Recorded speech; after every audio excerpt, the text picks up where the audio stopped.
Hello, friends and fellow collectors. Thanks for joining me for another episode of Diecast Emporium.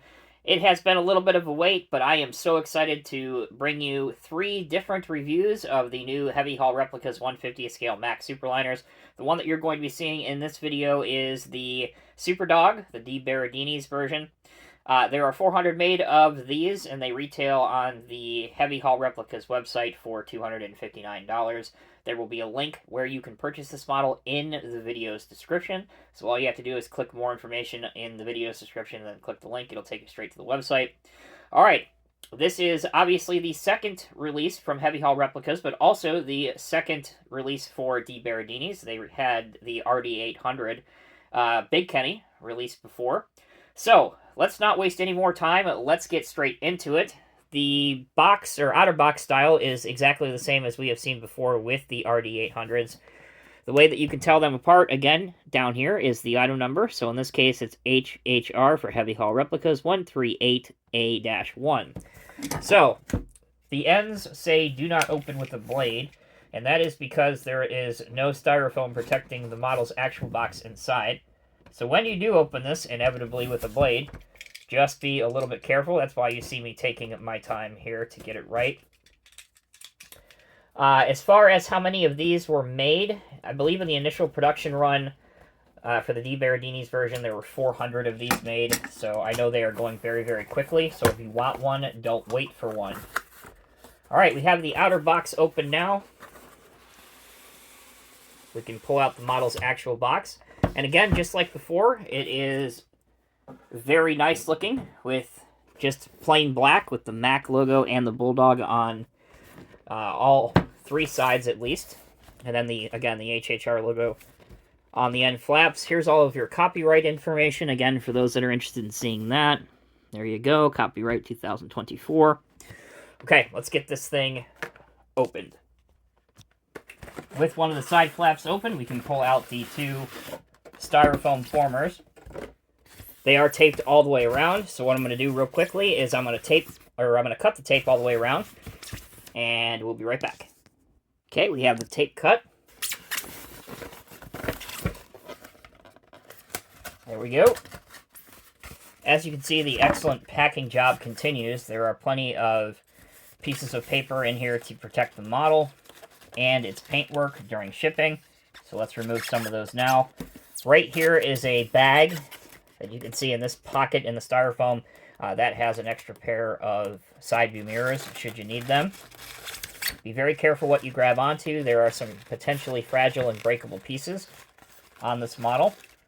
Also in the bottom, over here on the side, you can't see it because it also is wrapped in some paper. That is a pointer tool to assist you in opening the doors and hood should you need it.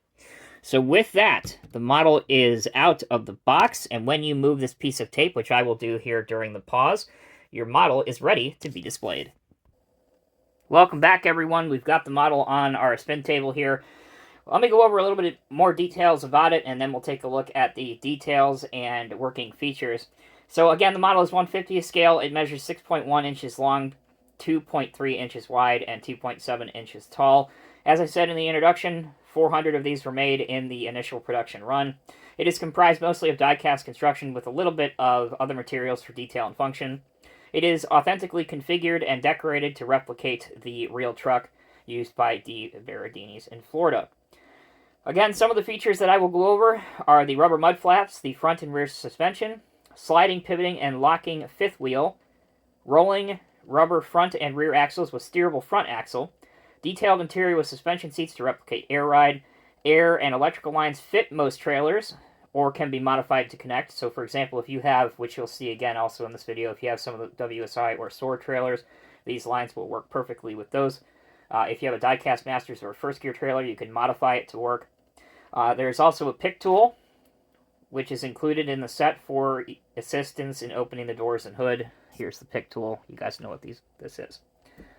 Again, if you buy this from the Heavy Haul Replicas website, link will be in the video's description. They usually ship within 24 hours, and I believe it normally is free shipping too. So, and also don't forget to say your shirt size when you put the order in to get your free shirt as well.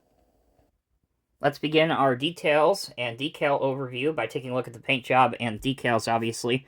Here on the door, you can very clearly make out, especially if we zoom in a little bit more, you can very clearly make out DeBerardinis Heavy Haul, the US or DOT number, all of the beautiful pinstriping. Right here on the air cleaner, it says, keep it clean. You have Florida's First Call, Mack, some more pinstriping, the American and Italian flag, a fleet number of 77, and the Mack Superliner logo.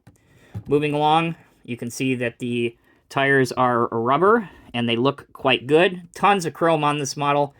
On the back of the truck, you can see on the back of the cab, reads Superdog. Here are your various other airlines as well. The mud flaps have Mack on them. Moving along to the right side, very similar to what we saw on the other side, of course, but for those that want to see it, there you go. Moving now towards the front.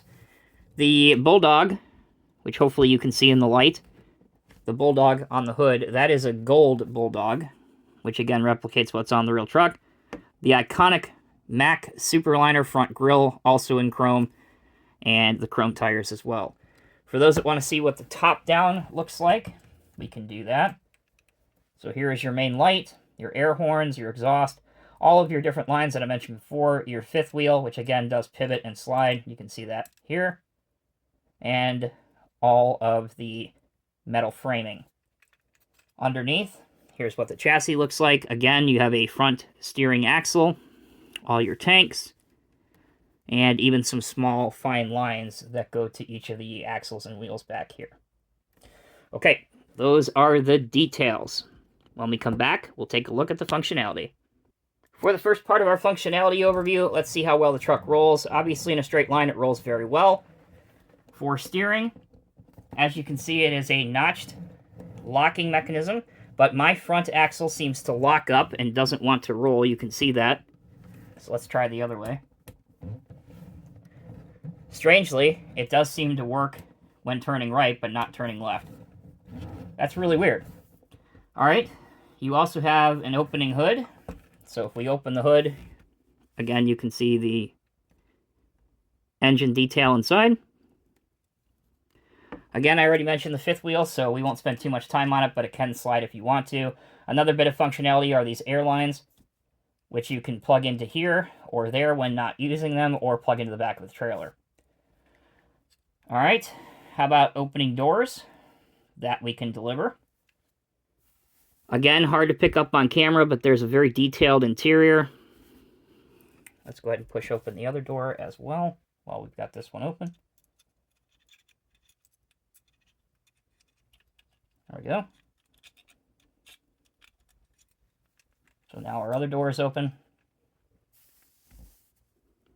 So really what you need to know here is the functionality and detail.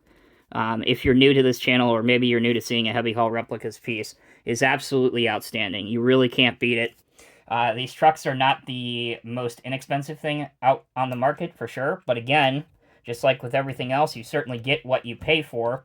And one of the best ways to display any of these trucks, obviously they look great by themselves, but one of the best ways to display them is with a trailer. So for the last part of our video, we'll take a look at what this looks like hooked up to a lowboy trailer. In this case, I have the Rogers 150th scale lowboy trailer.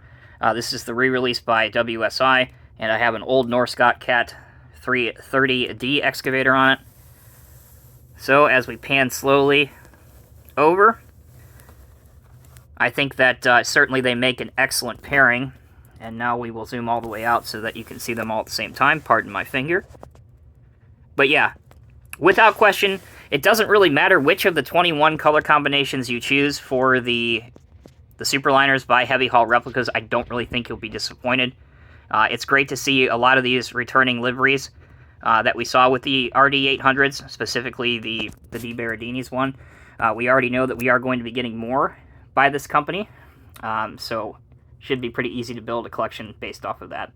Alright, that'll do it for this episode of Diecast Emporium. You probably already saw them on your screen, but if you enjoyed this video, please like it and share, and check out the suggested links that are on your screen right now for other HHR videos that I have filmed. Take care, be well, I'll see you in the next review.